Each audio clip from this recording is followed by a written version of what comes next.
In this video, I'm going to show you how to set up Proton VPN on Windows 10 in 2026 and the protocol switch that can help fix slow VPN speeds.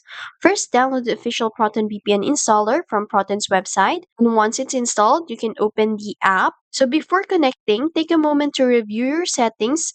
Now open the settings and look for the protocol option. Proton VPN can automatically select the best protocol for your network, but if you're experiencing slow speeds, this is the first setting you should check.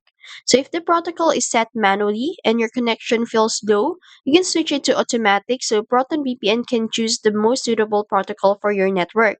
If you're already using automatic but still not a slow performance, you can manually test the other available protocols supported by your app. So different internet providers and network environments can perform better with different protocols, so trying another options may improve both speed and stability. Next, choose the VPN server. Let's go back to the home. So make sure it is geographically close to your locations because a nearby server usually offers a lower latency and faster speeds than one located on another continent.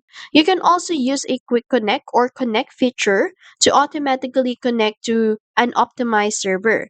So while you're in settings, you can enable the kill switch feature also. Just click this. Although it won't increase your speed, it helps protect your privacy by preventing your real IP address from being exposed if the VPN connection unexpectedly drops. So after making these changes, you can reconnect to the VPN and test your internet speed, browse a few websites or run a speed test to compare the results.